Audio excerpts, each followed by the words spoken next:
je pense. Bonjour aux nouvelles personnes qui sont arrivées. Merci beaucoup de votre présence. Juste un tout petit mot technique pour cette conférence. For the people who are come with us now, you may check the material for the translation in English if you want to have the conference in English, if it's okay. Okay. Thank you. Merci.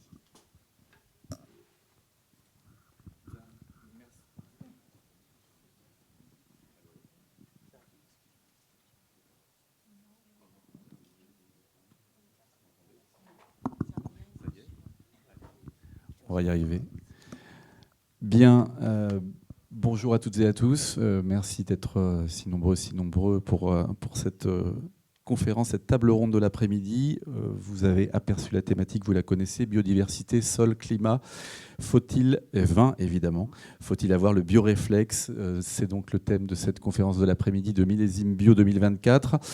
Nous sommes ensemble durant 1h30, alors on va essayer de faire une table ronde de peu près d'une heure, un peu plus d'une heure, et puis on laissera évidemment une possibilité de questions si vous en avez à la fin de l'exposé de nos 3 intervenants que je vous présente sans plus tarder. D'abord Gabi Benicio, bonjour.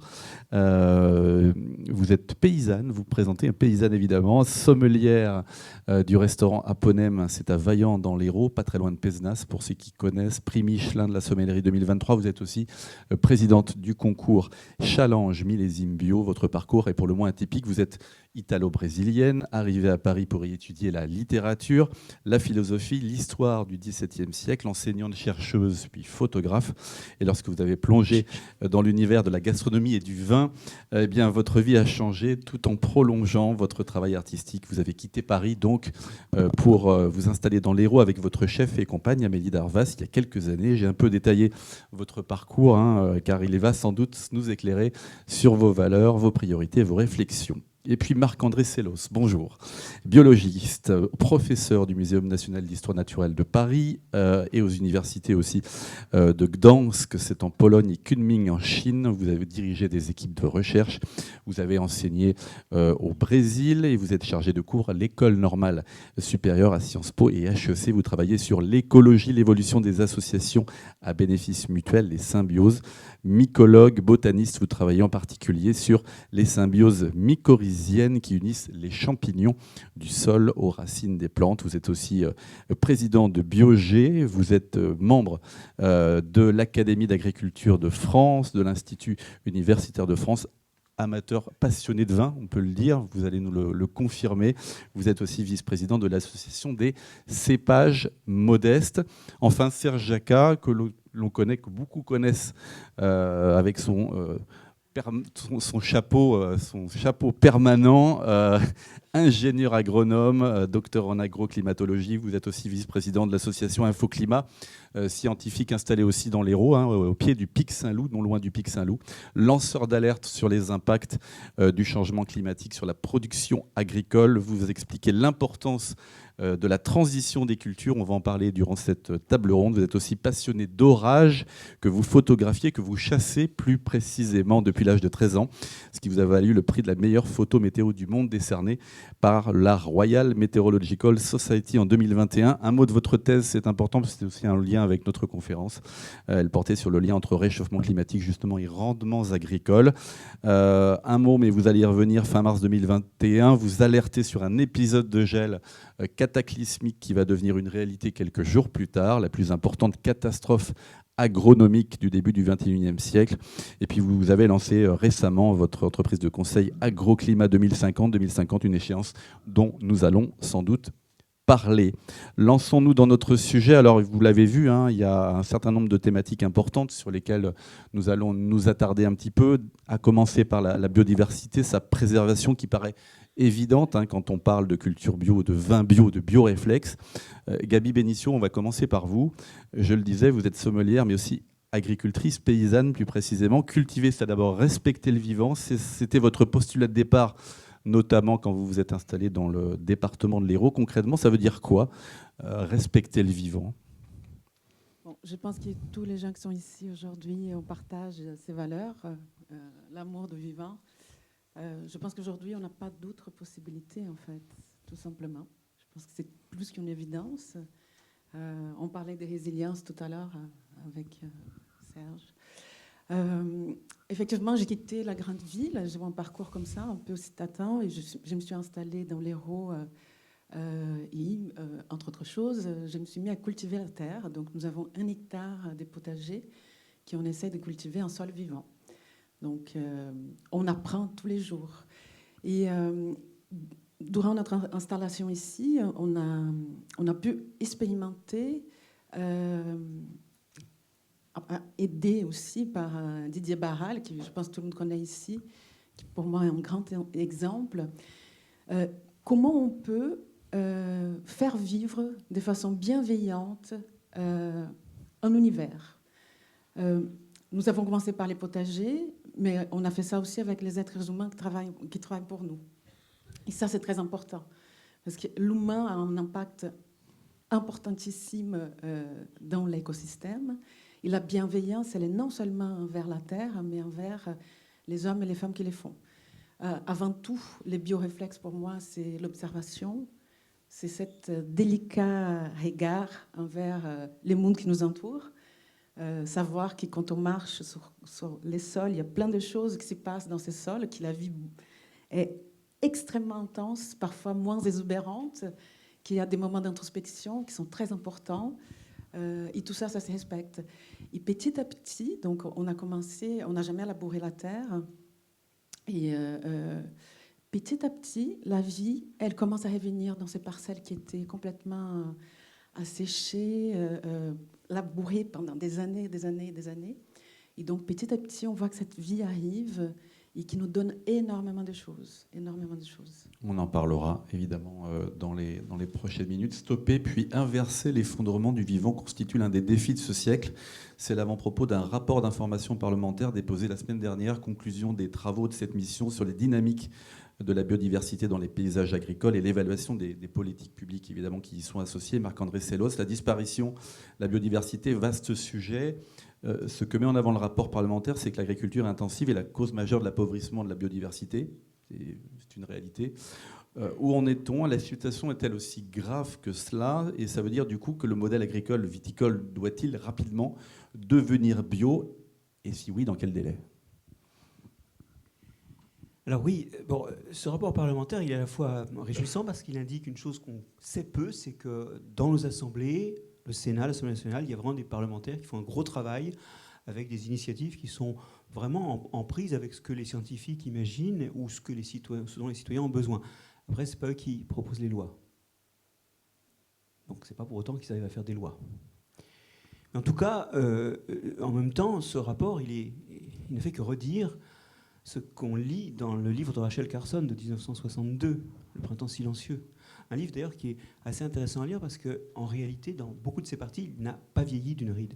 Effectivement, quand on dit que 80% des insectes ont disparu en 30 ans en Europe, que 30% des oiseaux ont disparu en 15 ans, eh bien en fait, c'est largement les pesticides. Il n'y a pas que cette cause, mais c'est à 90% ça. Et en fait, il y a un gros risque que la France devienne une friche industrielle. Vous savez, les friches industrielles, c'est des endroits qui sont pourris de métaux lourds ou d'hydrocarbures, et puis il n'y a plus de propriétaires parce que la boîte a fait ses bénéfices, puis fait faillite ou déménagé ailleurs. Et c'est ça qui nous pend au nez. On nourrit le monde, ok, mais en fait, on est en train de devenir la friche industrielle du monde au sens de l'industrie agricole. Et c'est dramatique parce qu'en réalité, le vivant, c'est un outil. Souvent, les gens, quand je dis ça, ils disent « Ouais, non, mais attendez, la biodiversité, il y a des bonnes raisons de la préserver. » Mais c'est un outil. Par exemple, on parlait de ces champignons mycorhiziens, et derrière ce nom un peu obscur se cache simplement le fait que la nutrition des plantes, la plupart du temps, est assistée par des champignons du sol qui vont chercher les minéraux, qui vont chercher l'eau dans le sol, en échange d'un peu de sucre que la plante, que la racine leur donne. C'est les fameuses mycorhizes qu'étudient mes équipes de recherche. Il y a sur les feuilles de la vigne, beaucoup le savent j'imagine, des typhlodromes qui sont des petits acariens qui se réfugient dans les touffes de poils de la vigne et qui, quand ils sortent manger, ils mangent des germinations de champignons ou des acariens phytophages. Quand vous mettez du cuivre, vous les bousillez. Il y a aussi sur les feuilles des pseudomonas ou des trichodermas. Les pseudomonas, c'est des bactéries, les trichodermas, c'est des champignons qui sont des auxiliaires qui se nourrissent également des pathogènes, voire même qui les empêchent de s'installer parce que quelque part, eux, ils ont besoin d'une feuille en bonne santé et s'ils on a un problème de l'arsène là. S'ils ne la défendent pas, eh ben c'est eux-mêmes qui sont en péril. Alors, c'est important de comprendre que la biodiversité, ce n'est pas qu'un boulet, c'est un outil si on accepte aujourd'hui de mobiliser les connaissances que l'écologie a parce qu'on a fait beaucoup de bêtises, mais on a quand même mis de l'argent dans la recherche en écologie. Et ça nous donne des outils potentiels. L'agroécologie, c'est... On va y arriver. Peut-être. L'agroécologie, c'est réellement la promesse que les impôts qu'on a mis dans la recherche servent à quelque chose, et c'est la promesse d'aller fouiller dans une direction où on n'a pas fouillé jusqu'à présent. Et c'est vrai que le bio va beaucoup dans cette direction-là. Tout à l'heure, sur le sol, j'aurais des bémols à donner, mais en revanche, globalement, le bio, c'est la promesse d'avoir une logique qui est plus étroitement cohérente à la logique spontanée des écosystèmes à laquelle sont adaptés la majorité des acteurs. Et pour terminer, encore en insistant là-dessus, le problème de cette biodiversité qui accompagne la vigne en particulier, c'est qu'elle n'est pas visible. Les bactéries, les champignons, même ces typhlodromes, moi je rencontre des fois des vignerons qui ne savent même pas que ça existe. Mais en fait, c'est trop petit pour être vu. Donc on ne voit pas quand ça disparaît. Le risque, c'est de voir que ça disparaît quand les effets positifs ont disparu. Le point positif, c'est que même si les sols de vigne sont parmi, en moyenne, les plus abîmés des sols de France, on a un écroulement de la masse microbienne notamment, et aussi de la vie animale, mais on n'a pas vraiment d'extinction. Et ça veut dire aussi qu'il y a une bonne nouvelle en filigrane, c'est que si on se tire les doigts du cul et qu'on agit un petit peu vite, là, on peut effectivement redresser la barre puisque les acteurs sont encore là. Ouais, ils sont en train de s'effacer, d'accord, ils sont en train de disparaître. Mais il y a aussi ce côté positif où finalement nos anciens avec, et je terminerai là-dessus, l'agriculture un peu lourdasse qu'ils ont mis en place, ils n'ont pas fait quelque chose qui était violemment et immédiatement nocif. La nocivité est lente et elle nous donne l'espoir de pouvoir, notamment avec le bio et en allant plus loin, nous relever. Enfin, relever la biodiversité, ça s'appelle aussi nous relever nous-mêmes. On parlera des moyens, évidemment, et pour aller plus loin. Et on reviendra sur cette question des sols qui est importante, qui fait partie de nos éléments importants de cette conférence. Serge Jacquat, biodiversité impactée par l'action humaine, on le voit, par l'évolution du climat aussi. Quel lien entre disparition de la biodiversité et évolution du climat? En quelques mots, et après, évidemment, vous reviendrez dans le détail. Alors, on n'a qu'un micro puisque ça évite les larcènes. Alors, le lien entre la biodiversité et le climat est un peu compliqué. C'est une question extrêmement compliquée pour moi à répondre puisqu'il y a des liens positifs, des liens négatifs. Il y a un seul lien qui va nous unir tous les trois, qui va unir la biodiversité, qui va unir le sol et qui va unir le climat. C'est la vie du sol. Pourquoi la vie du sol?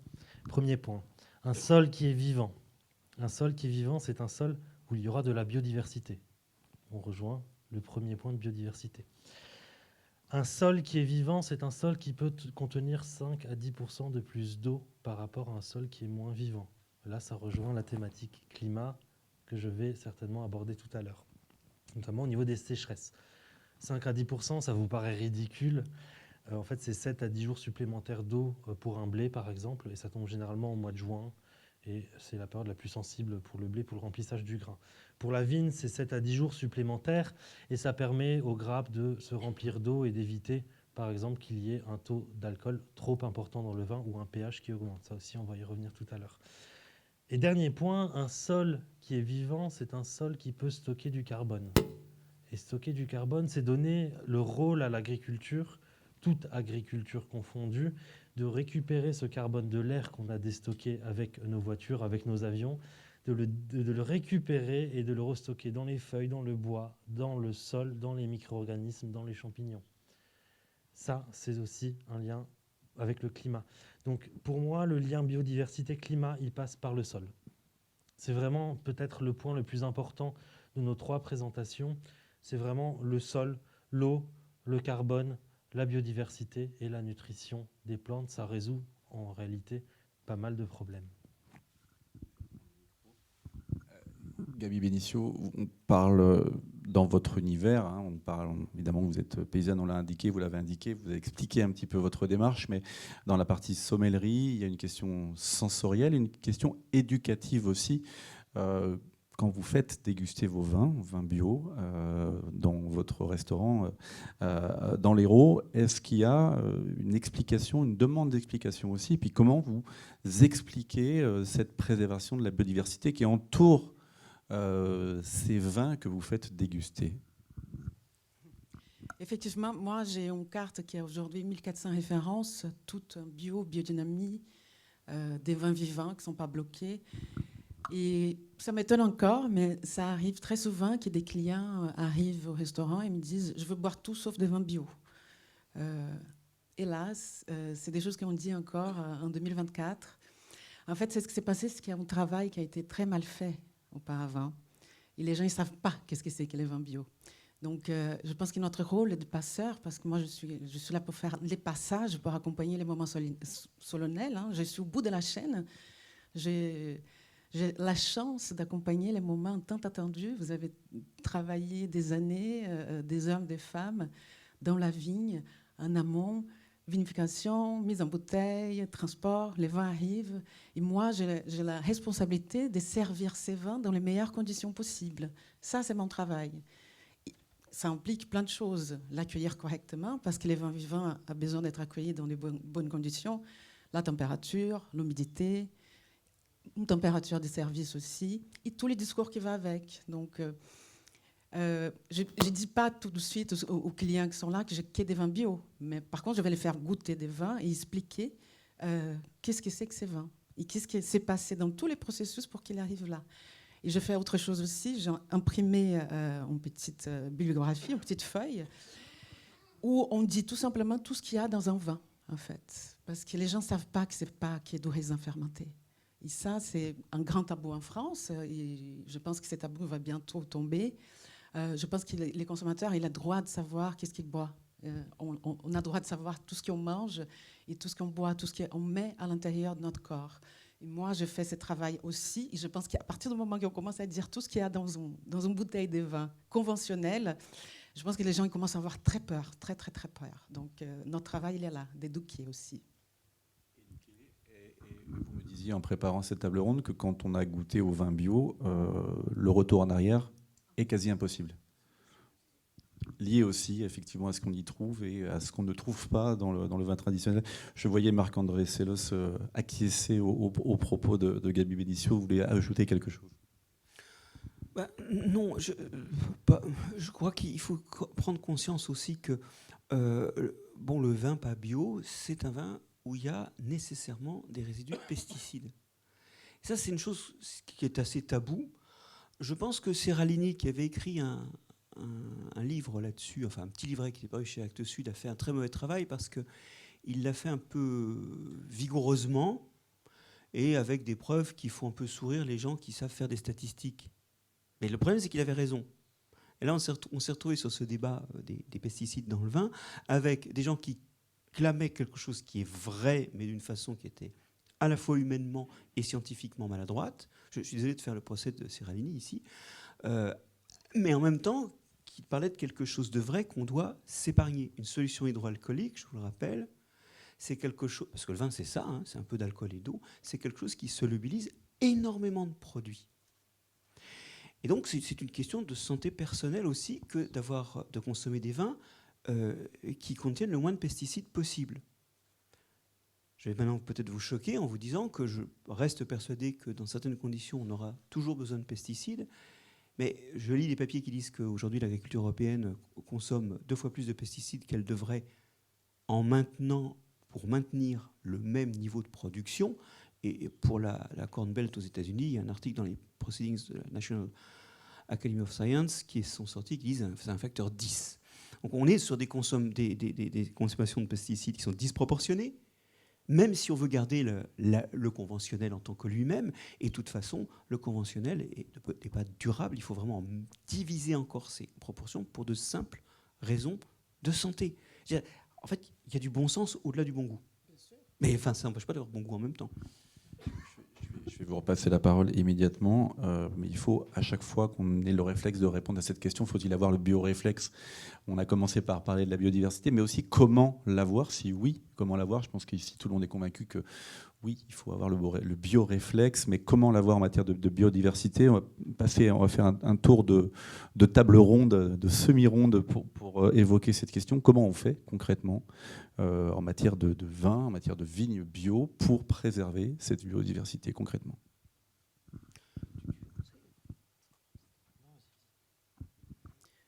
Moi, je pense que c'est juste une question de bienveillance, en fait. Les bioréflexes, c'est une évidence absolue. Encore une fois, c'est redondant pour nous toutes et tous qui sommes là, mais c'est une évidence absolue des bienveillances. On vit dans un monde aussi, on a besoin de résilience aussi. Quand on cultive la terre, on expérimente ça sans cesse. Et je pense qu'en tant que passeuse des vins, j'expérimente ça aussi.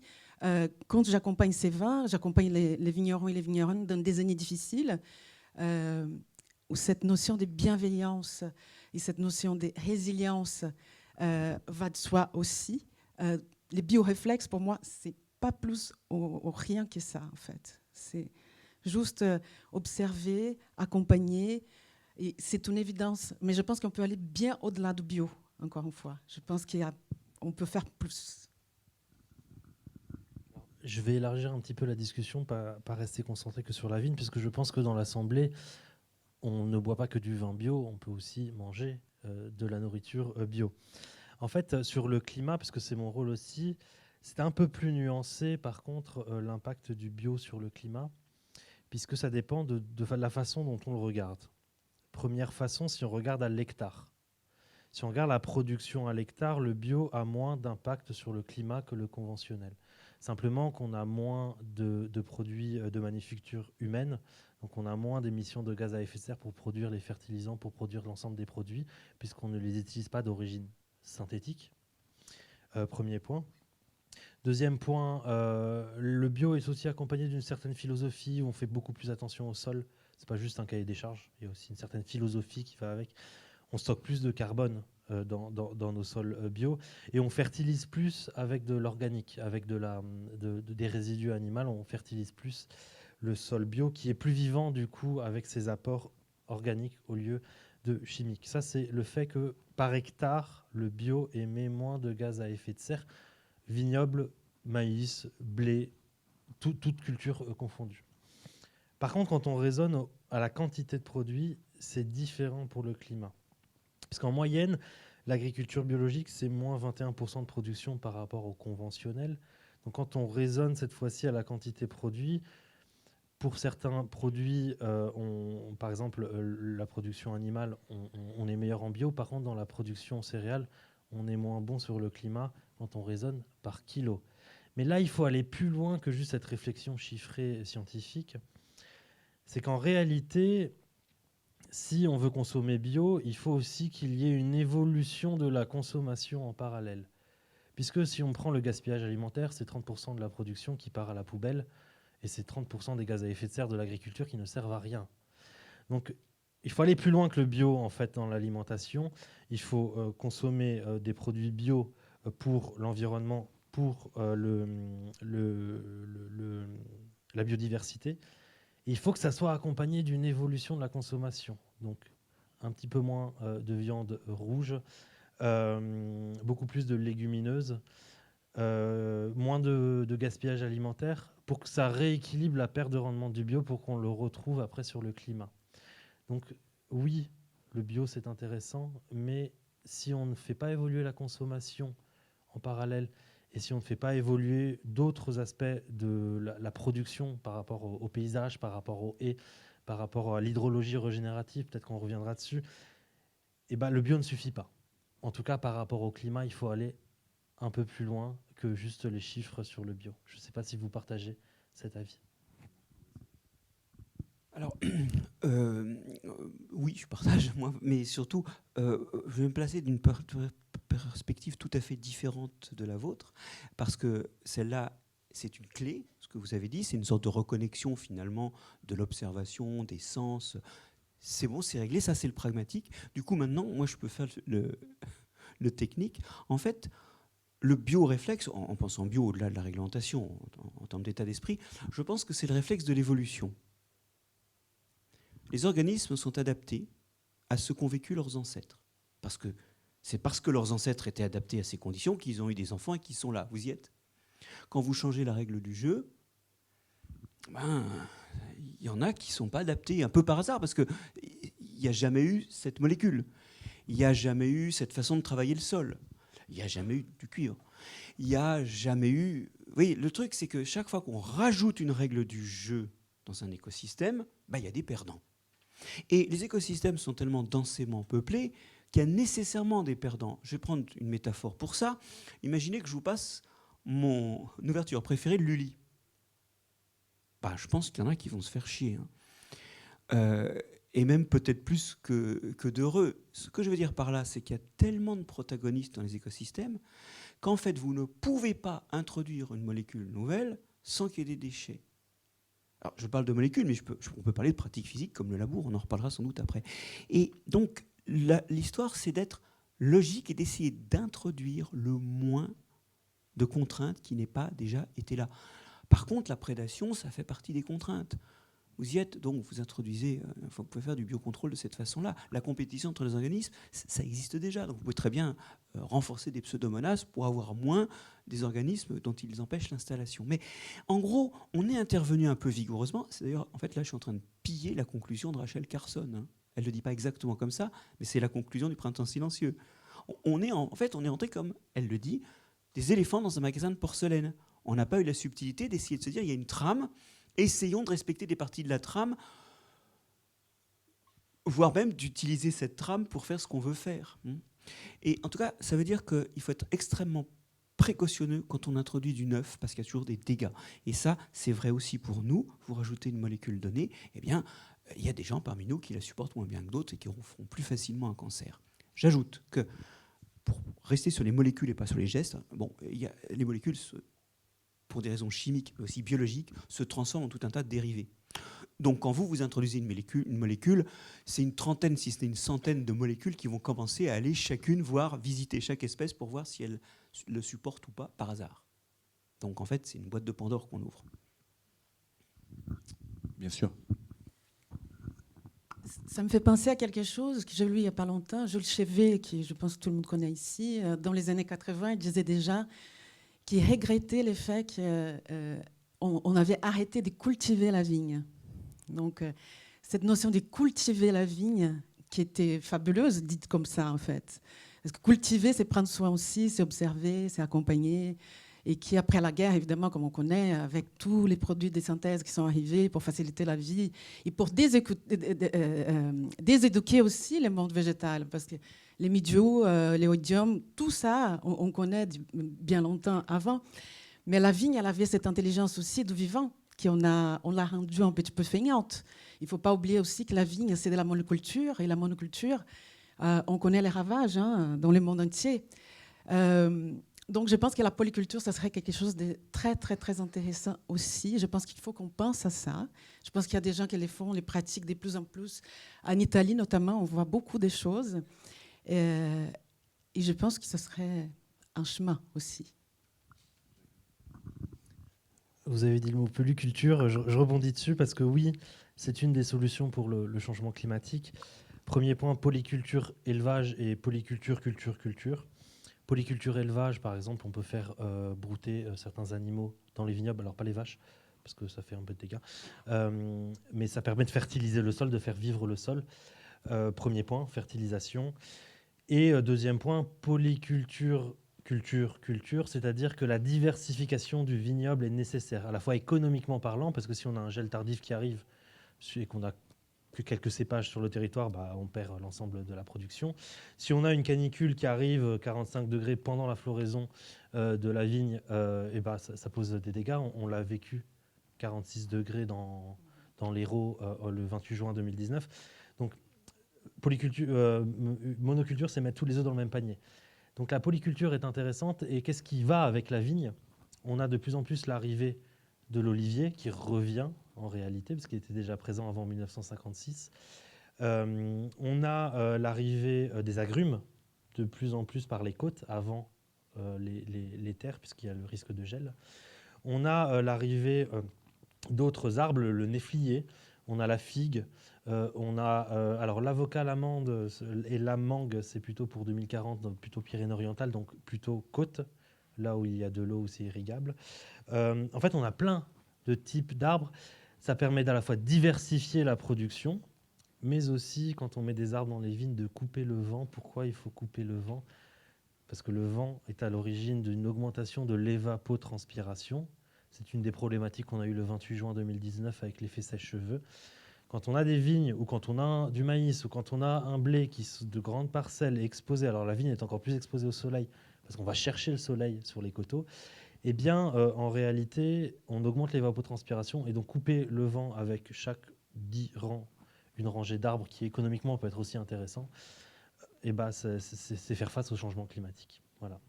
Donc la diversité est aussi une des solutions pour le climat. On va avancer dans notre problématique. On va parler évidemment vous avez commencé à l'évoquer, mais la question de la sécheresse qui est prégnante, notamment dans notre région Occitanie et dans toute la partie sud de la France. Parlons du rôle des sols, Marc-André Sellos. Vous en parlez largement dans votre livre « L'origine du monde, une histoire naturelle du sol » à l'intention de ceux qui le piétinent. C'est une édition Actes Sud, mais on va s'intéresser plus spécifiquement aux sols qui font vivre la vigne, évidemment. Comment les gérer, quel type de sol, quel type de cépage aussi, pour quel terroir, pour quel environnement, pour quelles contraintes climatiques, on le verra aussi avec Serge Jacquat. L'importance, le côté crucial des sols, Marc-André Sellos.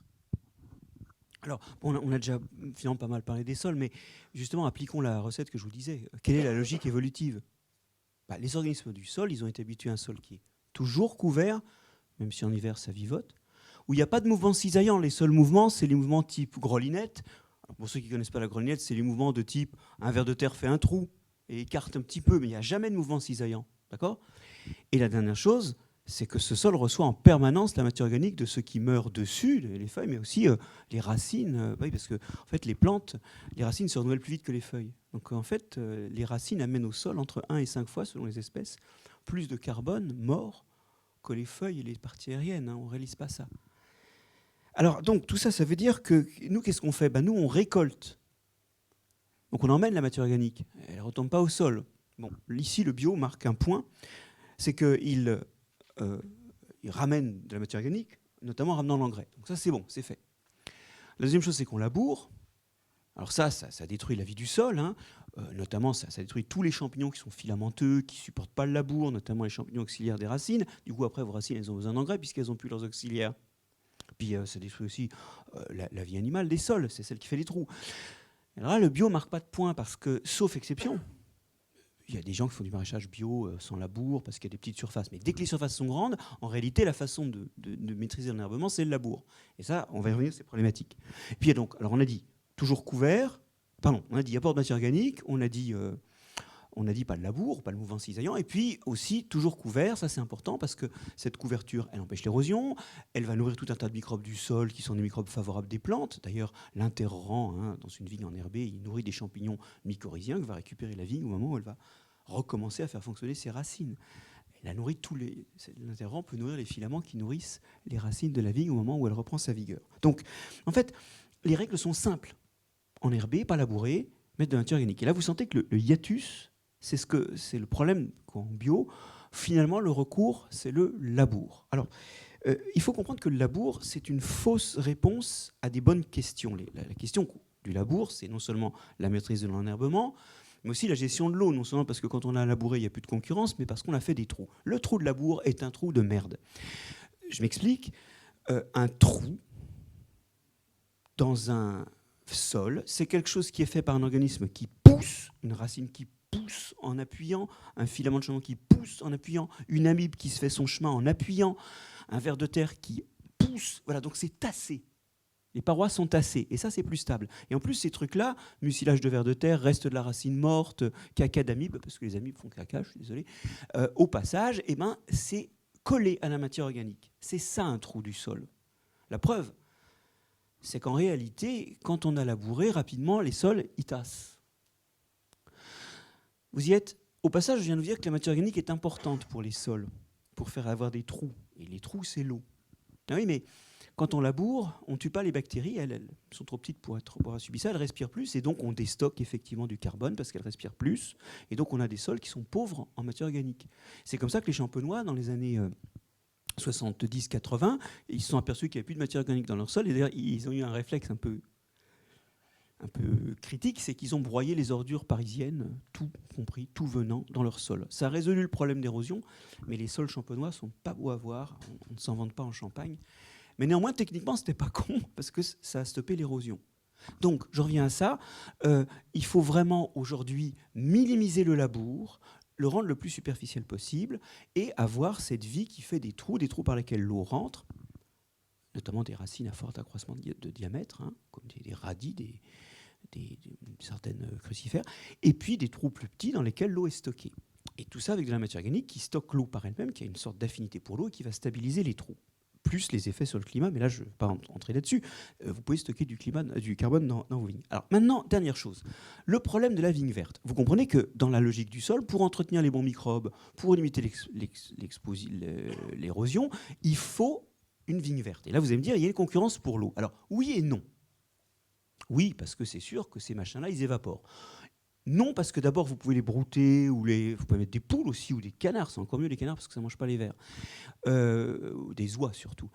Vous pouvez mettre des choses pour brouter et entretenir le couvert pour qu'il évapore pas trop. Mais c'est vrai, il va évaporer. Simplement, si vous labourez, comme en plus vous amenez les engrais par la surface, qu'est-ce qu'elle fait, la vigne? Elle n'a pas de concurrence, elle fait ses racines en surface. Quand vous leur foutez dans les pattes, dans les racines, je veux dire, un couvert, il y a de la concurrence puisqu'elle a mis ces racines-là. Les vieux bourguignons, qu'est-ce qu'ils faisaient? Ils avaient une tranche. Alors, je n'ai pas retrouvé de photos de tranche sur Internet, on n'en trouve pas. La tranche, c'est un outil qui permettait autour des jeunes vignes, hein, c'était un tranchoir, et on tournait autour pour couper toutes les racines jusqu'à 20-30 cm de profondeur. Le bilan, c'est que les racines, elles allaient vers le bas. Et oui, la vigne, ça ne se taille pas que par le haut. Ça se taille par le bas aussi. Et l'autre façon de tailler la vigne, c'est, dans certaines régions, la densité de plantation. Alors, ce n'est pas pour ici, d'accord? Et d'avoir des couverts dès l'installation. En conséquence, la vigne ira très profond. On aura un sol dans lequel l'eau passera bien, parce que justement il y a de la végétation qui fait des trous, donc l'eau passera bien et elle ira à un endroit où les racines du couvert ne peuvent pas aller. Et un dernier petit détail, ne labourez surtout plus. Parce que quand vous labourez, vous faites une semelle de labour. C'est-à-dire ce tassement au niveau de l'endroit où passe le soc. Donc le bilan, qu'est-ce qui se passe? C'est que l'eau, elle a bien du mal à rentrer en profondeur, mais si jamais elle est rentrée en profondeur, il n'y a pas une racine qui arrive à franchir la semelle de labour, donc c'est pas pour la vigne. Vous comprenez que le labour lui-même vous rend dépendant de gestes complémentaires qui compensent le fait que vous n'avez plus la logique d'enracinement profond et de pénétration profonde de l'eau, qui est ce que vous souhaitez et que vous pouvez obtenir en ne labourant pas et en faisant de la verdure. Alors, après, il y a aussi l'irrigation, mais c'est un autre problème. Moi, je ne sais pas en parler. Justement, j'allais y venir sur la question de la sécheresse aussi, parce qu'on l'a évoqué aussi avec Serge Jacquin, on peut l'évoquer aussi avec Gabi Benicio. Cette question de l'eau, alors je ne vais pas parler de l'eau en bouteille, qui visiblement n'est pas si naturelle et plutôt filtrée, puisque aux dernières nouvelles, en tout cas chez certains fabricants. Je ne vais pas rentrer dans le détail. La question de la sécheresse prégnante, importante dans notre région, notamment dans certains départements. Je pense notamment aux Pyrénées-Orientales, mais pas uniquement. L'Aude, l'Hérault sont aussi touchés. En prolongement de ce qu'a dit Marc-André Sellos sur les sols, cette question de l'eau, évidemment, elle est essentielle. Vous avez parlé d'eau qui irait directement à la plante, au cep, à la vigne. Mais encore faut-il en avoir de l'eau, Serge Jacquin. J'ai quelques diapos sur ça, peut-être pour illustrer. Je ne sais pas si je peux les montrer. C'est plus simple. C'est plus simple que faire de grands discours. Parce qu'en fait, j'aimerais que vous réalisiez quelque chose sur l'eau en France. Alors effectivement, dans la région, ici, à Montpellier, on a à peu près moins 3% d'eau depuis 1959. Ici, vous avez la carte des pluviomètres. On a à peu près moins 3% en plaine, peut-être moins 5, moins 10 sur les hauteurs. En tout cas, les vignobles n'ont reçu que moins 3% d'eau sur l'année. Alors vous allez me dire, moins 3% pour tous ces problèmes. En fait, oui, on a plus 11% de sécheresse dans les vignobles de la région avec moins 3% d'eau. Parce qu'en fait, il ne faut pas regarder que l'eau qui tombe, il faut regarder l'eau qui s'évapore, l'eau qui s'est transpirée et l'eau qui ruisselle, et aussi la saisonnalité des précipitations. Ici, vous avez les évolutions avec le changement climatique hiver-été. Le sud de la France devra avoir à peu près la même quantité d'eau en hiver, mais par contre, c'est en été où on a une très forte diminution de l'eau pour l'été. Donc quand je fais la somme dans l'année, on est légèrement déficitaire, mais c'est surtout en été. Le moment où la vigne, justement, pousse, qu'on aura le moins d'eau. Donc c'est la saisonnalité des précipitations qui évolue. Vous pourrez poser la question, si vous voulez, après, sur les réserves en eau. Et donc en été, ici, vous avez l'indice hydrique des sols 1976, 2005, 2070, 2100. L'indice hydrique des sols, plus on est dans le rouge, moins il y a d'eau dans le sol. Là, on passe dans le rouge écarlate, il n'y a plus d'eau dans le sol. En fait, ces trois facteurs, baisse des précipitations, hausse de la température, donc hausse de l'évaporation, de la transpiration, d'où le fait de couvrir les sols pour limiter l'échauffement du sol et donc l'évaporation, et la hausse de l'intensité des pluies. Vous connaissez les épisodes sévenols ici, ils sont 10 à 20% plus forts, donc l'eau a plutôt tendance à ruisseler. Et en solution, les voici. Ce qu'il se passe, du coup, c'est que ici vous avez un graphique 1970-2000 du risque de sécheresse et du remplissage des baies. On avait de l'eau pour remplir les baies à l'époque, et donc on avait un taux de sucre qui était inférieur quand on récoltait après la grappe, et donc un taux d'alcool qui était limité. Maintenant et dans l'avenir, notre stress hydrique il augmente, le remplissage des baies est décalé dans le temps puisque la vigne se développe plus tôt, et donc on se retrouve en plein milieu. Le remplissage des baies se fait en plein milieu des sécheresses, donc un taux d'alcool qui a tendance à augmenter puisque le sucre est plus concentré. Et juste pour aller plus loin que le bio, parce qu'on parle beaucoup du bio, il y a des choses pour aller plus loin que le bio, ça s'appelle l'hydrologie régénérative et qui concerne aussi les zones ici à relief, notamment de façonner les paysages en fonction des pentes pour ralentir, répartir, infiltrer et stocker l'eau, notamment avec des rigoles comme ça qui permettent de ralentir la course de l'eau, surtout sur les vignobles en pente. Voilà, donc il faut aller plus loin, je pense, que le conventionnel, le bio sur ce débat-là. Parler aussi de l'hydrologie régénérative qui peut être extrêmement intéressante. Pour les vignobles, attention cependant, ça demande une modification de la façon de travailler, notamment les machineries. Gabi Benicio, sur cette question prégnante de la sécheresse chronique. C'est déjà en réalité.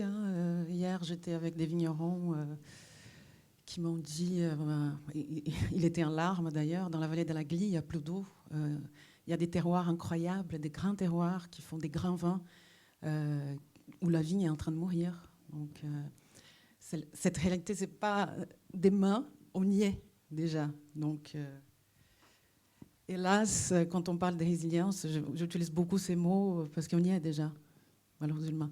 C'est vrai qu'en c'était 2020 qu'on a eu ces vins chauds. On a eu ça au potager aussi. Les matins, tout va bien. Tu arrives l'après-midi, il y a eu un vin chaud des 45 degrés qui a brûlé tous les potagers. Nous, on travaille en sol vivant avec des rigoles. Les sols est couverts. On fait tout ce qu'on peut. Mais qu'est-ce qu'on peut faire d'autre? Voilà, c'est notre réalité. Donc, je reparle encore de bienveillance, même envers ces vignerons-là qui sont dans cette région. Il va falloir qu'on les aide à un moment donné. Ça commence à être trop tard déjà. Il faut vraiment un plan de sauvetage massif tout de suite. Parce qu'en plus, c'est des très grands terroirs. C'est un patrimoine végétal qui est en train de disparaître. Et il faut penser tout de suite, tout de suite, tout de suite. Donc, au bout de la chaîne, c'est terrible de constater ça. La question de la sécheresse du climat, justement, c'est un élément important de cette table ronde dans notre thématique. On est toujours dans la même chose. Faut-il avoir le bioréflexe? Comment avoir aussi le bioréflexe en matière de climat? C'est votre domaine, Serge Jacquat. Vous avez commencé à en parler un petit peu de ces évolutions climatiques. En matière de vin, en matière de vigne, comment ça se concrétise, comment ça se passe, quelles solutions on peut trouver aussi pour parer à ce changement climatique? Alors il y a 3 solutions majoritaires pour la vigne. Premier point, la génétique. c'est changer les cépages. Alors, ce n'est pas des OGM, hein, parce que souvent, quand on dit génétique, on a un peu peur. Marc-André Sellos aura des choses à dire sur les cépages aussi. C'est les cépages, c'est l'évolution des cépages. Faire remonter les cépages par le nord, j'ai quelques exemples ici. Une cartographie intéressante où on voit en fait les cépages remonter. En fait, le changement climatique, c'est pas la disparition de la vigne dans la région, c'est son évolution et forcément l'évolution du goût. Donc, premier point, les cépages. Deuxième point, le sol. Ça, on est déjà revenu dessus. Et troisième point, la biogéographie. La biogéographie, c'est l'arrivée de nouveaux potentiels, de nouvelles cultures. Alors, il y a à la fois les cépages, mais il y a aussi la zone de répartition du vin qui change en France. En rouge, vous avez la répartition actuelle et en bleu, la répartition future. Toute la France sera concernée par la vigne dans l'avenir. Donc, c'est aussi faire face au changement climatique, c'est faire remonter la vigne vers le nord pour les régions qui n'en ont pas, donc découverte de la filière vigne. Dans le sud, c'est faire remonter de nouveaux cépages, donc modification de la filière cépage, et puis diversification. Ici, par exemple, vous avez l'évolution de la biogéographie du citronnier entre 1961 et 2071. Dans l'avenir, je ne serais pas étonné à partir de 2040, avec la baisse des risques de gel, d'avoir des rangées de citronniers au milieu de nos vignes, ou carrément l'évolution vers de nouveaux types de paysages viticoles. Ici, c'est mon village natal au Liban. Ici, c'est des vignobles en fait qui, nous en France, on va chercher le soleil pour la vigne. Au Liban, c'est l'inverse. Ils protègent du soleil parce qu'il y a trop de soleil. Donc, ils vont faire des vignobles qui sont plutôt en pergola, si c'est bien ça. Ils vont même les protéger avec des bâches, parce que quand il y a trop de soleil, pour que les grappes en fait se développent à l'ombre en dessous. Donc, en fait, c'est une évolution de nos paysages qu'on s'attend dans les régions où il y a déjà de la vigne, alors que les régions où il n'y en a pas, on aura de nouveaux vignobles. Voilà. Un mot d'une étude, je demanderai évidemment son avis à Marc-André Sellos juste après. Une étude de Jean-Marc Touzard, qui est directeur de recherche à l'INRAE, à l'unité mixte de recherche à Montpellier, qui a travaillé justement sur la viticulture bio, et il indique que la viticulture bio n'était pas prise en compte en tant que telle dans son étude, et puis finalement il s'est rendu compte que les viticulteurs bio s'intéressent plus à la résilience de leurs exploitations, en s'interrogeant justement sur les interactions entre la vigne et le milieu, et le milieu qui entoure la vigne. C'est une évidence aussi, être plus présent dans la vigne, ça aide à mieux la comprendre, à mieux comprendre l'environnement, à mieux comprendre la biodiversité, à mieux choisir aussi, j'en viens à cette question-là, des cépages aussi. On voit l'évolution géographique dans les 10, 15, 20, 30 ans à venir de la vigne. Ça veut dire aussi choisir des cépages adaptés à chaque terroir. Gabi, on en parlait aussi. Oui, alors, bon, il y a un débat. Je sais que José Vuamos, par exemple, présente des résultats extrêmement intéressants. Il y a aussi des gens de l'ESA d'Angers qui présentent des résultats qui montrent qu'on a jusqu'à 18 jours de variation entre clones d'un cépage en termes de maturité, et qui disent il faut déjà qu'on joue là-dessus. Moi, je fais partie des gens qui sont un peu inquiets et qui pensent qu'il vaut mieux jouer la variabilité intercépage plutôt que la variabilité interclone d'un cépage, parce que les défis climatiques qui nous sont posés sont plus grands. Mais la question est ouverte, et les gens que je vous ai cités, là, j'avoue de ne plus me souvenir du collègue d'Angers. Bon, ces gens, moi, je suis assez admiratif de leurs travaux, donc vous voyez, la question n'est pas tranchée. Mais effectivement, il y a aussi d'autres, puisqu'on pense aux vivants, ben voilà, tu citais les arbres, la possibilité de mettre des arbres pour gérer le microclimat. On mentionnait l'enherbement. Il y a retrouver ces gestes, finalement, qui... Parce que je dis retrouver, parce que les haies, il y en a... Et il y a notamment une perspective intéressante autour de l'agroforesterie, de la vitiforesterie, pardon. Bon, nous, on a la chance de pouvoir travailler au Château Cheval Blanc pour étudier les impacts des arbres dans les rangs, dans les rangs. Et un des impacts attendus, merci. Un des impacts attendus, c'est que c'est un réservoir d'acariens, parce que d'acariens comme des triflodromes d'acariens symbiotiques, parce qu'il y en a aussi sur les feuilles des arbres. Je vous rappelle que la vigne grimpe dans les arbres quand elle est sauvage. Donc elle partage en fait le stock d'acariens auxiliaires, elle le partage avec les arbres. Donc là, on pourrait peut-être précultiver avant la sortie des feuilles les acariens, mais on peut espérer cultiver le climat également. Ensuite, il faut peut-être que je dise là la preuve de concept que je veux amener. on a un domaine dans lequel la sélection a déjà fait des miracles. Mais malheureusement, les yeux des consommateurs et des producteurs ne regardent pas toujours dans la bonne direction. Je vais vous parler des restes durs, les cépages à résistance durable. Les restes durs, pour vous, en bio, c'est une chance monumentale. L'idée des restes durs, c'est qu'on part d'hybrides multiples qui ont récupéré des gènes de résistance au mildiou et à l'oïdium dans plusieurs espèces différentes, et on croise. On n'est pas sur des OGM non plus, c'est du sexe à l'ancienne, d'accord ?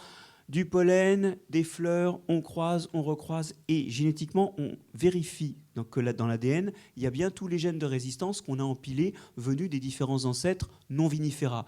Mais on recroise tellement pas du vinifera qu'à la fin, on n'a plus que 2% du génome qui n'est pas vinifera. Donc c'est du vinifera techniquement et organoleptiquement, mais on a empilé tellement de gènes de résistance qu'en fait, les maladies n'arrivent pas à les contourner. C'est que le principe des trithérapies, c'est que quand on met plusieurs obstacles, le mutant qui est capable de répondre, qui a les 3 ou les 4 ou les 5 ou les 6 mutations en même temps pour sauter par-dessus ça, il n'existe pas. Et aujourd'hui, on fait donc des restes durs qui n'ont pas forcément rencontré leur vinificateur, n'ont pas forcément rencontré leur terroir, mais ils ont une réalité. C'est que d'ores et déjà, ils divisent les IFT par 7 à 10. On passe 7 à 10 fois moins dans la parcelle. On met beaucoup moins de cuivre. Ben voilà. Et comme on passe moins dans la parcelle, on tasse moins le sol. Et même dans des sols qui ont tendance à tasser un peu spontanément, on commence à entrevoir plus facilement comment pas labourer. C'est pour ça que finalement, toutes ces solutions-là qu'on a dit, ce n'est pas des options à opposer, c'est un cocktail à assortir. Alors dit comme ça, c'est joli, sauf que ça veut dire que ça devient technique, quoi, parce qu'il n'y a pas encore les itinéraires techniques qui mélangent tous ces trucs-là. Il faut les créer. Et c'est là que, pour en revenir à la crise agricole actuelle, je pense que les citoyens ne peuvent pas s'abstenir d'avoir un système d'aide à la transition pour le monde agricole. C'est bien beau de gesticuler en disant plus de pesticides, mais il faut foutre le pognon sur la table à un moment. Nos impôts. Gabi Benicio sur le prolongement et puis la question aussi de ce que veulent les consommateurs que vous avez en face de vous. Vous faites consommer directement, déguster ces vins. Il y a une appétence croissante des vins bio, un réflexe, un bioréflexe aussi qui arrive dans les clients et qui arrive aussi dans de grandes maisons de vin. Oui, je pense qu'on commence à être ringard si on ne propose pas des vins bio. Enfin, il y a plein de pays où c'est plus du tout possible de ne pas avoir des vins bio dans la carte d'un restaurant. En France, ça arrive petit à petit, mais c'est en évidence. Je voulais juste reparler de quelque chose qui me semble très important, parce qu'on parlait des cultivés, on parlait d'éducation du vivant aussi. Et je pense qu'on doit éduquer les consommateurs. C'est un travail d'éducation qui va être long, et je pense qu'il faut mettre beaucoup de moyens là-dedans. Et je pense, encore une fois, à partir du moment qu'on commencera à dire tout ce qu'il y a dans une bouteille de vin, ça va tout changer. Ça va être une espèce de révolution. J'ai hâte que ça arrive, je milite pour ça. Je ne sais pas qu'est-ce que vous en pensez, mais je pense que ça va être la grande révolution. Ça va être les points de bascule. J'espère que ça arrivera.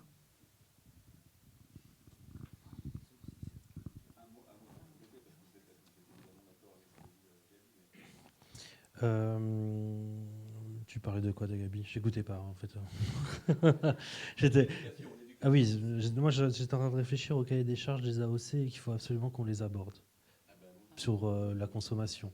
Du coup, j'étais en train de me dire qu'est-ce que je peux dire sur les cahiers de charges. Du coup, je vais parler des cahiers de charges.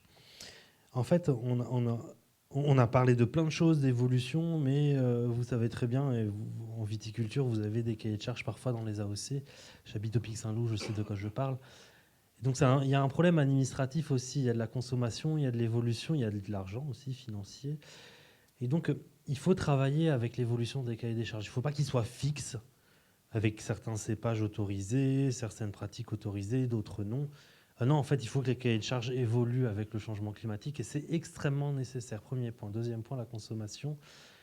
Il faut que le consommateur, et d'ailleurs vous devez commencer à l'éduquer, il faut qu'il comprenne que le vin qu'il goûtait il y a 30 ans n'a pas du tout le goût de ce qu'il goûte maintenant, et il n'aura pas le goût de ce qu'il goûtera dans 30 ans. Ce ne sera pas les mêmes cépages, ce ne sera pas les mêmes conditions de maturation en termes de luminosité, en termes d'eau et en termes de température. Donc il faut absolument travailler là-dessus pour pas que le consommateur se dise que le Côtes-du-Rhône dans 20 ans sera le Côtes-du-Rhône d'aujourd'hui. Le Côtes-du-Rhône dans 20 ans, il sera plutôt un petit peu plus du côté du Bourguignon, quoi. Donc il y a une éducation à faire en amont. Et troisième point, tout ce qui est financement, je rejoins ce qu'on disait. C'est bien beau de dire qu'il faut faire évoluer en plantant du citron, il faut faire évoluer en mettant des haies, il faut faire évoluer en ayant des pratiques plus respectueuses du sol. Mais en parallèle, c'est qui doit financer tout ça? Ce n'est pas forcément le viticulteur, ce n'est pas l'agriculteur. Quand on crée une filière, c'est-à-dire que vous voulez mettre du citronnier ou de l'olive, ici il y a de l'olive dans la photo, qui va acheter ces citrons? Qui a préparé la filière pour acheter les citrons? Est-ce qu'il y a des tissus agroalimentaires sur le territoire? Est-ce qu'il y a de la concurrence avec d'autres pays? Qui a préparé la filière en amont? Et ça, je pense que c'est le rôle, c'est le rôle aussi de l'État et des industries agroalimentaires de préparer l'avenir de la viticulture en 2050, que ce sera une viticulture qui sera différente en termes de goût, qui sera une viticulture qui sera différente en termes de multiplicité de la production, qu'il y aura d'autres types de production sur le territoire, et que ce sera une viticulture aussi qui doit permettre de restaurer le système, donc le sol et la biodiversité, et ça coûte de l'argent. Donc le consommateur, il aura des vins qui seront plus chers puisqu'il va payer une partie pour restaurer l'environnement, et les filières doivent être prêtes pour accueillir la diversité des cultures. Donc voilà, c'est à ça que je pensais en fait à introduire absolument quand même dans cette discussion, et c'est pour ça que je n'écoutais pas ce que tu disais.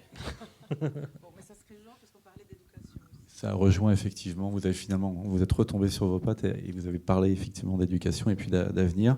On va peut-être ouvrir les questions à la salle, puisqu'on a fait un peu plus d'une heure d'exposé. Si vous avez des questions à poser à nos trois intervenants, eh bien, elles sont les bienvenues. Bonjour, je suis viticulteur dans les Pyrénées-Orientales, donc je sais le sujet, je suis très au courant du sujet.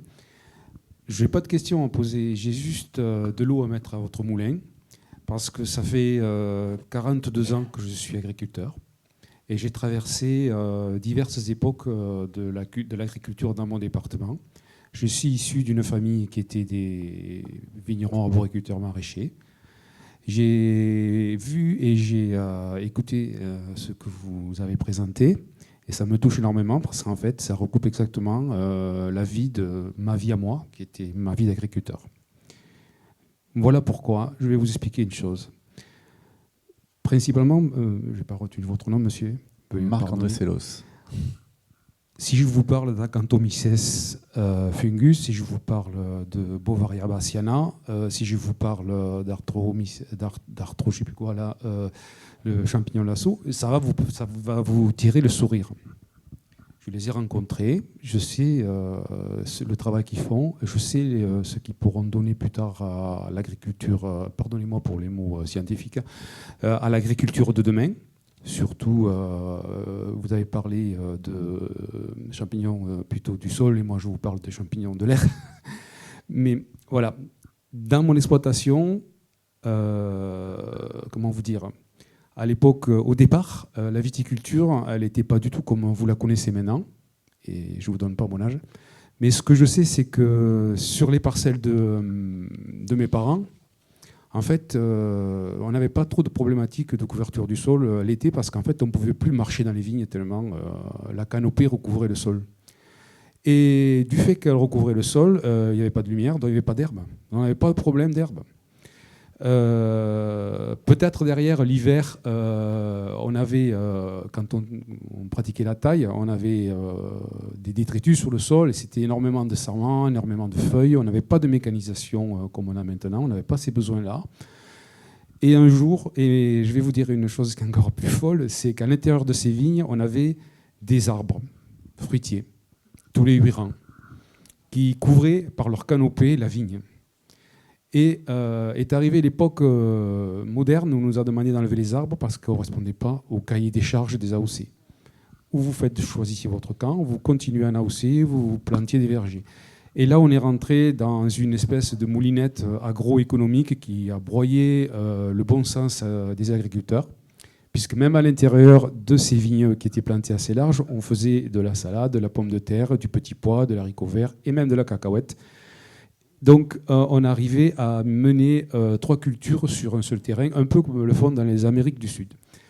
Derrière ça, ça donnait du travail aux gens, ça faisait fonctionner des familles, ça créait des récoltes et ça créait de la diversité. Bon, on n'avait pas trop de maladies, mais il y en avait certaines qui arrivaient. Mais si on perdait sur un coin, on y gagnait sur un autre. Donc, ce qui fait que dans l'équilibre économique, on arrivait quand même à se créer une situation économique viable. Bon, le seul bémol, c'est qu'il y avait de l'eau. Mais l'avantage, c'est qu'eux savaient la conserver et que nous, on la laissait partir à la mer.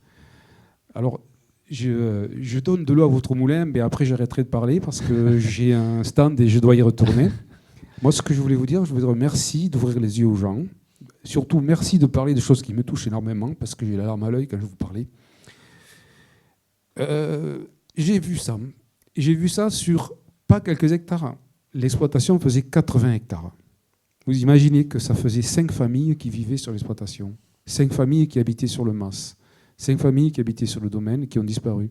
Donc, à un moment donné, oui, je pense qu'à partir des années 70, le monde s'est mis à marcher sur la tête. J'ai grandi là, j'ai repris l'exploitation de mes parents. Je vais arrêter l'exploitation bientôt, puisque j'ai assez avancé dans l'âge pour me permettre de partir à la retraite. Mais ce que je voudrais, c'est, messieurs, vous souhaiter beaucoup de courage et tout mon soutien dans la pratique agroculturelle que vous avez envisagée dans le futur. Une dernière chose, je garde toujours en souvenir cette phrase que j'ai entendue une fois d'un scientifique qui m'a dit que la diversité pérennise l'espèce. Et je pense que pour s'en sortir, il va falloir avoir de la créativité, de la diversité et bien la partager. Merci de m'avoir écouté et passez une bonne journée. Alors, moi j'aimerais vous rejoindre sur 2 choses. La première, c'est qu'effectivement, il faut transmettre des choses qui viennent du passé. Et c'est pour ça que si maintenant vous avez un peu plus de temps pour vous occuper de diffuser des idées, il faut y aller. Hein. Voilà. C'est difficile. Non, c'est une question de volonté. Et parler aux gens, les 3 premières années, c'est dur. Et après, en fait, c'est comme de manger. Vous réfléchissez pas avant de prendre votre fourchette et votre couteau. Il faut que vous y mettiez. Parce qu'on a besoin. C'est facile de vociférer quand on a une cravate et que. Bon, moi, j'ai grandi dans une ferme, donc j'ai un peu ça pour moi. Mais c'est facile de vociférer avec une cravate. Et si vous avez un producteur, un agriculteur, un exploitant qui est là et qui dit « Mais moi, je l'ai fait ou je l'ai vu faire », ça, c'est fort, notamment vis-à-vis de la profession. Donc, on a besoin de gens comme vous. La deuxième chose qui est très importante, donc ça, c'est vraiment important, mais il y en a une qui est plus importante, c'est que quand même. Moi, je ne suis pas pour le paradis perdu, d'accord ? Je pense qu'il faut faire l'inventaire. La preuve, c'est que le labour a toujours été un geste agricole par excellence par chez nous, et on s'aperçoit que ce n'est pas si bon que ça, et qu'il y a sans doute des alternatives, au moins dans certains bassins de production. Ce que je veux dire par là, c'est qu'on a vraiment besoin de faire l'inventaire, on a vraiment besoin, demain, d'avoir une discussion entre des gens qui font de l'écologie, des consommateurs et des producteurs. C'est vraiment important que les gens se rencontrent et qu'ils soient part à la chose suivante, qui est d'évoluer tout le temps, de changer tout le temps, parce que la force de l'agriculture française et la grandeur du vin français, c'est pas le vin qu'elle fait. Tout le monde pense que oui, c'est parce que le Bordeaux est bon, le Bourgogne est bon. Mais c'est pas vrai. Vous faites un zoom arrière, vous relisez La vigne et le vin en France de Roger Dion, c'est sa capacité d'adaptation. On a eu la mèche hollandaise, on a eu le phylloxéra, on a eu l'oïdium, on a eu le mildiou, on a commencé à maîtriser la malo. Les vins n'ont pas arrêté de changer, même l'encépagement, il a changé. Que reste-t-il du Malbec à Bordeaux ? Enfin, du Côte, je devrais dire. Ce que je veux dire par là, c'est que la force de l'agriculture française, et en fait toute la force de l'agriculture française, c'est de savoir bouger. C'est pour ça que je suis super énervé de voir qu'il y a des connards qui veulent faire croire qu'on peut continuer comme avant, d'accord, et qu'on sauvera l'agriculture en la faisant pas bouger. Ben non, la force de l'agriculture française, c'est son agilité millénaire.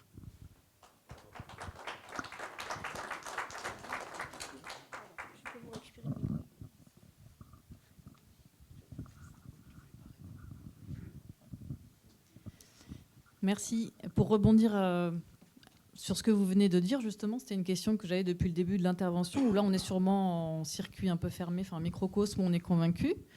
Et dans les débats actuels, justement, sur la crise agricole, ce que vous dites, elle est portée par une minorité d'associations. Pour l'instant, dans les réponses qui sont apportées par le gouvernement, on n'entend pas du tout parler. Donc, comment, concrètement, alors qu'on sait qu'on a des solutions, comment on fait pour faire avancer les choses sur ces points-là. Si vous voulez prendre. Alors moi, je suis assez jeune. Je suis arrivé récemment dans les discussions, notamment avec le gouvernement, notamment avec le ministère de l'Agriculture. Ceci dit, ce que j'ai réalisé, et je vais peut-être être plus optimiste que certains, ce que j'ai réalisé, c'est quand on s'est pris un mur le 7 avril 2021, on a perdu 2 milliards d'euros à cause du gel, qu'on s'est pris un mur en 2022 parce qu'on a eu une grande sécheresse et 3 canicules avec plusieurs milliards d'euros de pertes sur toutes les cultures en France, on a réalisé que notre agriculture n'était pas adaptée au climat du futur.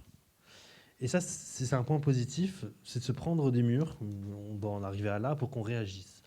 Et le ministère de l'Agriculture, il a quand même un peu réagi ces derniers mois, puisqu'il m'a donné l'opportunité de travailler sur les futures aires de biogéographie de bassin de production des fruits et légumes, de la vigne, de l'arboriculture en France.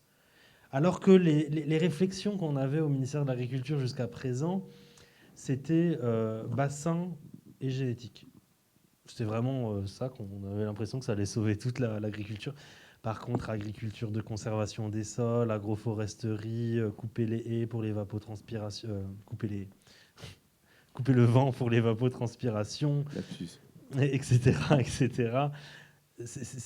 On était vraiment sur une politique du pansement, le plus cher, le moins cher, le plus court terme, donc réserve d'eau, irrigation, génétique variétale. Par contre, tout ce qui était modification profonde des pratiques, modification de ce qu'on produit, les filières agricoles, le citron, la cacahuète, la nèfle, etc., ça, on n'y pensait pas, et là, ils commencent à y penser. Alors, on a 20 ans de retard, mais ils commencent à y penser. Après, je sais qu'il y a une différence entre produire des informations scientifiques, ce que je leur fais, et les appliquer sur le terrain. C'est bien pour faire un dossier, mais si derrière, on n'a pas de financement pour appliquer sur le terrain, ça ne change pas grand-chose. Il y a une évolution ces 2 dernières années, c'est extrêmement tard par rapport à ce qui aurait dû être. Mais vous m'aurez posé la question il y a quelques mois, j'aurais été beaucoup plus critique. Là, je tempère un peu, on va voir ce qui se passe dans l'année en cours. Autre question. Oui, bonjour. Alors moi, je vais peut-être être un peu hors sujet, mais c'est une question que j'avais avant de venir ici. Aujourd'hui, on parle beaucoup de panneaux photovoltaïques à mettre dans les vignes. Moi, je me suis demandé, parce qu'effectivement, c'est une question que j'ai entendue chez les vignerons, est-ce que ça a un impact sur le sol? Est-ce que ça a un impact, les panneaux photovoltaïques, sur la vie du sol, sur le couvert végétal, comme on a dit à l'instant? Parce que voilà, moi, je suis journaliste et je n'ai pas la réponse. Serge Jacquat. J'ai travaillé dedans, pas dans les panneaux photovoltaïques, mais dans la modélisation de voir les impacts des panneaux photovoltaïques sur les cultures, sur le microclimat. Donc ça, les panneaux photovoltaïques jouent sur plusieurs paramètres. Le gel, parce que quand on met les panneaux photovoltaïques à plat, je vais dire panneaux, ça va être plus simple, sinon je vais m'embrouiller. Donc les panneaux à plat, on gagne 3 degrés en dessous, donc ça peut être intéressant pour le gel. La grêle, bon là j'ai pas besoin d'expliquer pourquoi. L'ensoleillement, parce que ça permet aussi d'avoir moins de soleil lorsqu'on a de fortes canicules pour éviter pendant par exemple la maturation, les pertes en eau, l'évapotranspiration et l'évaporation de l'eau du sol.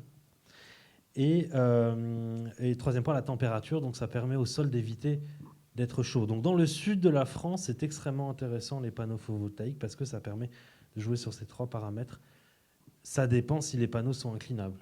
Si les panneaux ne sont pas inclinables, ça fait de l'ombre sur les cultures, là on a plutôt des effets négatifs. Par contre, s'ils sont inclinables, ça peut être intéressant. Dans le sud de la France, ça devient intéressant, notamment dans les zones extrêmement sèches, Pyrénées-Orientales ou l'Aude ou l'Hérault, parce que ça permet de limiter l'évapotranspiration. N'oublions pas, par contre, que les arbres font la même chose. Je tiens à le préciser, au cas où. Les arbres font la même chose que les panneaux photovoltaïques. Bon, ils ne produisent pas de l'électricité, mais ils stockent du carbone. Après, oui, ça peut être intéressant en complément de produire de l'électricité. Par contre, attention, si les panneaux ne sont pas inclinables et que les études ne sont pas faites derrière pour étudier le microclimat sous les panneaux, là, je ne vous conseille pas d'aller dans ce sujet, puisque là, c'est plutôt quelqu'un qui vient prendre de l'énergie plutôt que protéger l'agriculture. Prendre de l'énergie, c'est je produis, je vends, et on s'en fout de l'agriculture. Protéger l'agriculture, c'est quand il y a du soleil, je peux faire passer le soleil, c'est pas grave s'il n'y a pas de production d'électricité. Voilà. Après, il faut faire la part des choses entre le bon et le pas bon. Marc-André Sellos, un mot, peut-être prendre le micro. Oui, il y a deux domaines en fait où les énergéticiens ont fait main basse sur la ressource sans qu'on ait une étude un peu fine de quand on peut le faire ou pas le faire. Et je te rejoindrai sur le fait qu'il y a terroir et terroir de ce point de vue-là, pour l'agri-photovoltaïsme aussi. Le premier, c'est l'occupation de l'espace pour les panneaux photovoltaïques. Le deuxième, c'est la ressource organique, la matière organique, qui est bien mieux dans les sols parce qu'elle est stockée plus longtemps et qu'elle a des rôles positifs qu'on a évoqués sur le fonctionnement du sol et la réserve hydrique, mais qu'on met maintenant dans des méthaniseurs. Et donc, que ce soit pour la ressource en matière organique ou pour l'espace, les énergéticiens ont fait main basse dessus, et comme nous on est accro à l'énergie, on ne réfléchit même pas qu'il faudrait avoir une concertation sur où veut-on mettre notre matière organique, où est-ce que c'est le plus efficace, que veut-on mettre sur un territoire, qu'est-ce qui est le plus efficace. Là, l'énergie a une sorte de priorité qui fait qu'on ne s'assure même pas qu'on a les conditions de bon usage que tu mentionnais. Autre question. Monsieur. Attendez le micro, voilà. Merci. J'avais une question concernant la pollution des sols, notamment avec l'utilisation de certains engrais. Est-ce que par rapport au reste de l'Europe, vous trouvez qu'en France, on a un retard, ou est-ce qu'on a des techniques de production qui sont assez trop divergentes ou pas assez efficaces? Enfin, je ne suis pas expert là-dessus, c'est pour ça que je demande. Qui répond? Alors moi, je veux juste dire qu'en bio, normalement, on ne devrait pas avoir cette problématique, sauf pour le cuivre, s'il me semble bien.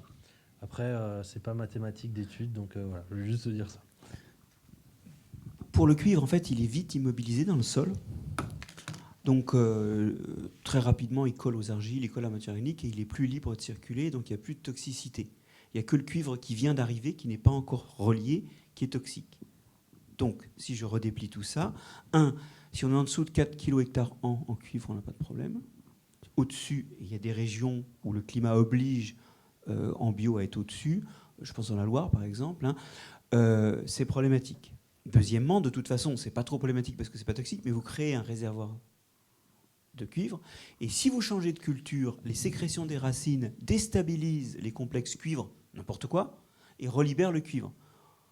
Okay. Et là, alors là, vous pouvez plus, vous n'avez pas de rendement, vous avez pendant plusieurs années. C'est pas juste que la première année, voilà, puis après le cuivre se refixe. Non, si vous passez en céréaliculture après de la vigne, vous voyez exactement où sont les rangs de vigne. Parce qu'en fait, le cuivre, quand il tombe, il s'immobilise très très vite, donc il n'a même pas le temps de gagner l'inter-rang. Ça fait des jolies rayures dans les champs, des rayures jaunes. Donc voilà, c'est pas parfait le cuivre. C'est un des trucs dont il va falloir qu'on sorte, et il est tout au moins parfait qu'il tue tout, y compris les bons sur les feuilles. Après, sur la pollution, moi il y a des chiffres, c'est 30 millions de consommateurs, je crois, qui a fait une étude du bio et du pas bio en France et ailleurs, et on a tendance, nous, à avoir une agriculture qui est des produits. En termes de résidus de pesticides, on en a moins que dans le reste de l'Europe, et c'est largement parce qu'on a un climat qui est plus favorable à affiner la quantité de pesticides. Et quand on compare le bio de chez nous et d'Europe, il faut vraiment lire ce numéro de... Voilà. Mais c'est un truc, il faut être abonné à ça, hein, parce que franchement, c'est super intéressant. Ça te change ta façon de consommer. Donc là, pour le bio français est quand même plus propre que le bio non français, en moyenne, hein, en tendance. Mais le bio non français est plus propre que le pas bio français. Vous y êtes? Oui. Donc acheter français. Je pense que vous avez suivi. Serge, un mot? Non. Tout produit, pas uniquement le vin bio. Autre question? Attendez, on va attendre le micro. Voilà. Oui, bonjour. Juste une intervention, un témoignage. On s'était rencontrés avec Marc-André à Montréal. On est le domaine de la Closade à Mogio et on est exclusivement en cépage résistant. Donc on peut vous parler juste en 2 mots de notre expérience. Et puis je reviendrai sur 2 points, le problème des appellations et le problème des cahiers des charges. Donc du coup on est en vin de France puisqu'on a planté des cépages résistants et ils ne sont dans aucune appellation. Donc voilà. Dites ce que vous avez planté, oui. Oui, alors nous, on a planté des cépages de un peu toutes les origines. Du Sorelli, d'origine italienne, du Sauvigné gris, c'est l'université de Francfort qui l'avait mis au point, du Muscaris, c'est l'université de Francfort, De l'Artaban, c'est l'INRA à Montpellier. Du Floréal, c'est l'INRA à Montpellier. Du Vidocq, c'est l'INRA à Montpellier. Donc on a pris une diversité de cépages résistants. On était mort de rire quand on a été au Québec parce qu'eux aussi, ils ont des cépages hybrides. Donc on a pu échanger, c'était très intéressant. Et donc je voulais soulever le problème des appellations et le problème commercial. Le problème des appellations, c'est que du coup, on n'est dans aucune appellation. Donc on fait du vin de France. Et donc ici, à Sud Vin Bio, il y a des ateliers qui nous sont interdits parce qu'on n'est pas d'ici. Ça me fait rire, on est là à 10 km. Donc les appellations, les structures administratives, tout ça sont des freins, voire des obstacles à tous les changements. Et je disais avec mes copains vignerons qui sont autour, dans la vallée du Rhône notamment, tous ceux qui ont des stands à côté de moi, ils me disent tous la même chose. Mais comment ça se fait qu'on n'arrive pas à changer tout ça? Alors j'ai dit, c'est nous. Alors nous, on doit être des cons, parce qu'on n'arrive pas à changer tout ça. On a tous envie de changer, mais finalement, il n'y a rien qui change. Donc c'est un témoignage. Vous en faites ce que vous voulez. Mais j'ai envie de dire, il faut renverser la table, il faut se grouper et il faut faire péter tout ça. Pour qu'enfin, on puisse faire quelque chose qui va dans le bon sens. J'en parlais à Marc-André. Il me dit, du coup, toi, tu fais combien de passages dans tes vignes? Moi, j'en fais pas beaucoup. Forcément, je ne traite pas. Ah, tu ne traites pas, donc tu ne tasses pas. Non, je ne traite pas, je ne tasse pas. Je ne tasse pas, donc je libère de la vie dans mes sols. Et là, on est dans un cercle vertueux. Donc, c'est intéressant. Nous, on a besoin d'échanger parce que moi, ce qu'il expliquait, excusez-moi, je ne viens pas de la vigne, il y a plein de choses que j'ai compris à sa conférence. C'était super enrichissant. Ça veut dire qu'on peut rentrer dans des cercles vertueux en ayant des pratiques simples. Et moi, je vais vous dire, je suis un flemmard. Donc, un flemmard, ça n'aime pas traiter. Un flemmard, ça n'aime pas rentrer dans sa vigne pour traiter. J'adore m'y balader pour aller regarder les petits oiseaux, mais aller traiter, ça me fout les boules. Donc, soyez flemmards avec moi, réfléchissez à des cépages résistants, modifiez ces putains d'appellations de merde, excuse-moi Marc-André, et modifiez tous les cahiers des charges de façon à ce que ça évolue. Ça, c'était ma première idée. La deuxième chose que je voulais dire, c'est que quand on parle de bio et de vie en société, personne parle de ça, mais il y a le partage de l'eau. On était avec des vignerons espagnols, et je pense à des vignerons dans le 66, où ils n'ont pas d'eau. Moi, j'ai travaillé longtemps au bord du Rhône, et je vois toute cette eau qui est partie à la mer. Si on avait un peu la volonté, je pense qu'on pourrait aider au partage de l'eau, et ça pourrait régler une partie du problème. Voilà, c'était mes deux interventions. Merci de vos interventions. Je voulais juste dire un mot. Faites confiance au processus. Effectivement, je pense que le marché est en train de changer aussi. Le désir des consommateurs est en train de changer. C'est pas grave de ne pas avoir une appellation. C'est pas grave d'être vin de France. À Paris, c'est très, très, très branché d'être vin de France. Hein. Les gens, les marchés de consommateurs commencent vraiment à changer et à être éveillés à cette problématique. Je pense qu'il faut parler de ça et je pense que c'est très bien de gueuler un peu parce que ça bloque tout, effectivement. Ça bloque tout. Mais ça, c'est encore un travail d'éducation qu'il faut faire. Mais aie confiance au processus parce que c'est en train de changer, ça. Je pense que vous faites les bons choix. Il y avait une question juste derrière vous, là-bas. Bonjour. C'est pas plus mal que je sois passée en dernière, du coup, parce que les témoignages ont vachement bien étayé. Et ça me permet de rebondir, en fait. Vous parliez d'éducation et d'avenir, ce qui, à mes yeux, moi, de ma petite personne, est la base. Parce qu'en fait, quand on recentre l'humain au cœur de ses priorités, la technicité n'est qu'une question de volonté, à mes yeux. Moi, la question que je me posais, la question sincère d'un petit bout de femme, jeune maman d'une petite fille de 2 ans, femme de vigneron, en pleine reconversion, et qui en même temps se dit, tiens, pourquoi pas mettre à profit certaines qualités, certaines compétences, certains savoir-faire, savoir-être et autres, par altruisme, parce qu'en fait, il n'y a pas nous et les autres, on est un peu nous tous, nous toutes aussi, quelque part. C'est un peu comment faire entendre, en fait, alors je le dis comme ça, c'est un peu rigolo, mon père me l'a enseigné de cette manière-là, à des faux sourds, muets et aveugles, qu'à un moment donné, pour éviter de trop gros dommages collatéraux, que ce soit avec la viticulture, les agriculteurs, ou tous et toutes les autres, il va falloir recentrer ardemment, activement et de manière pertinente et précise, entre guillemets, lui me le disait mon père, comme se mettre un bon coup de pied au cul, mais il faut que le coup de pied au cul il soit efficace, sinon ça fait juste mal. Et après, on fait que s'endurcir, c'est pas très productif en soi. Mais comment leur faire entendre ça et que, à un moment donné, le pognon arrive sur la table de manière judicieuse? Comment, en fait, quelque part, apprendre de ses erreurs, prendre dans le passé ce qu'il est à prendre, y laisser ce qui est à laisser, prendre dans les nouvelles générations ce qui est bon et y laisser ce qui est à laisser. Et moi, je me dis, éviter les trop gros dommages collatéraux. Pourquoi ? Parce qu'il m'a enseigné que toutes les prises de conscience sont douloureuses, mais que parfois, ça peut être bien d'éviter de se taper le mur pour en prendre conscience. Qu'en fait, peut-être, il faut parfois paraître un peu fou, mais audacieuse. Parfois, avec cette audace, être visionnaire. Donc, décolle le nez de la feuille, ma fille, et sors-toi les doigts du cul, et tu verras que quelque part, tu peux être bonne dans ce que tu fais sans péter plus haut que ton cul. Pardon, c'est cash, mais c'est comme ça qu'on me l'a enseigné. Mais quelque part, se dire, attends, les moyens, on les a, les moyens humains, les moyens biologiques, les moyens financiers. Mon père est un ancien banquier, et de ces anciens banquiers qui ponçaient pas ses clients, qui les accompagnaient, parce qu'ok, on vit pas que d'amour et d'eau fraîche, le pognon, on en a besoin. Mais à un moment donné, en fait, comment leur faire entendre à ces faux sourds muets aveugles qu'il faut arrêter de nous prendre pour des jambons, et sans les tabasser, parce que bon, brûler les MSA, ça peut faire son effet, mais pas que, ça pollue un peu. Et ouais, voilà, c'est une question un échange, en fait, plus qu'une question, quelque part, en fait, en soi. Moi, j'ai juste envie de dire quelque chose. Je pense qu'il y a un mot-clé, c'est engagement. Aujourd'hui, il faut être engagé. On n'a plus le choix. Et un engagement sans faille, sans concession. Et je pense que c'est ça. Vous êtes vraiment, vous y êtes. Vous êtes en train de faire votre bout de chemin et vous apportez une pierre à l'édifice. Il faut parler. Tout à l'heure, monsieur, il parlait haut et fort. Il faut parler encore plus fort. Ouais.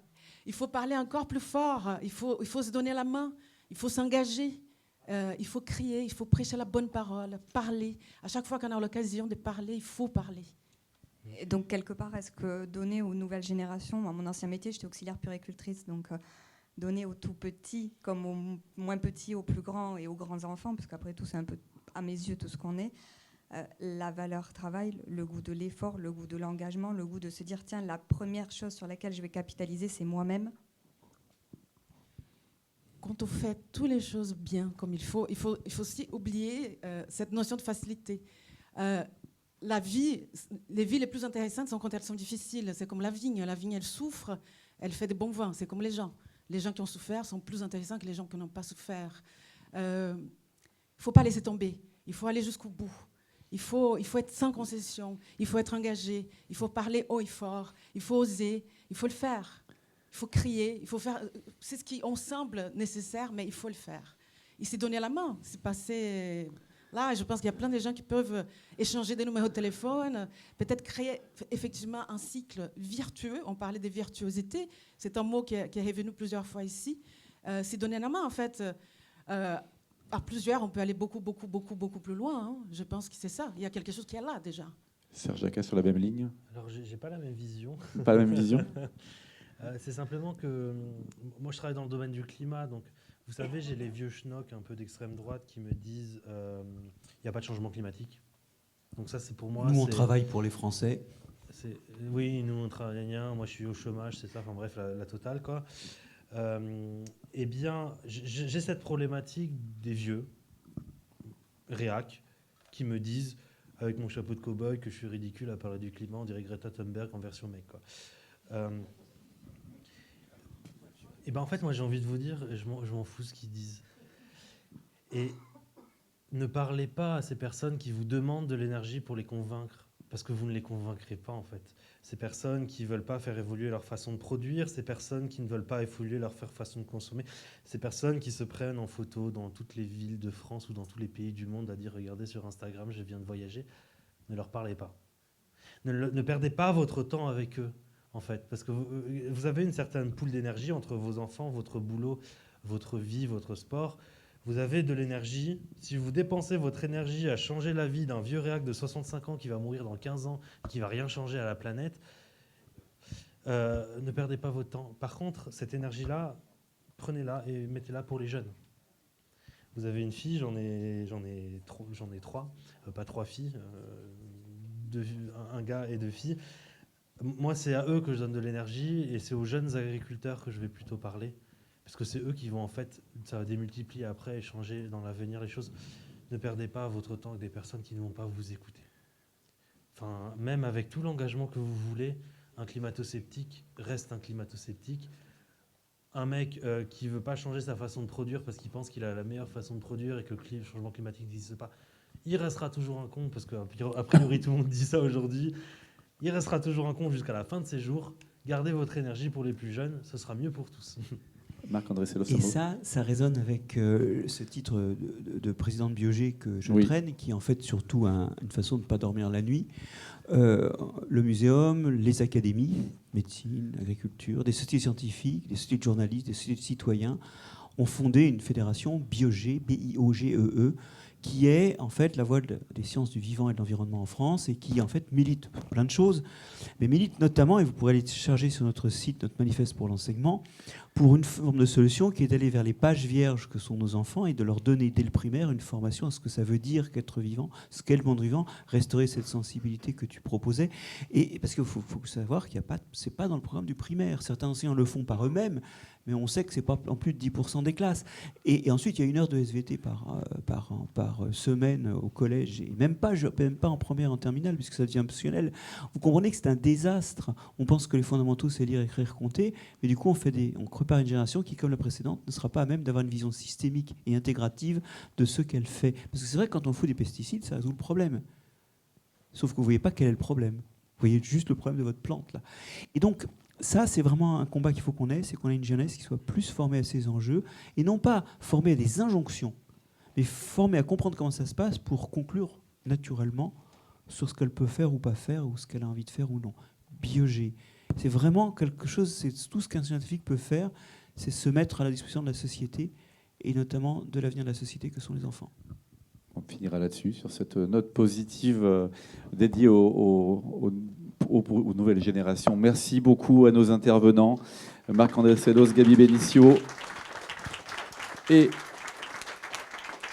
notre ami Serge Jacquat. Un mot, 16h15, rendez-vous, stand des libraires, hall B1. Marc-André Sellos va présenter ses livres et dédicacera ses livres, donc rendez-vous à 16h15. Merci à toutes et à tous.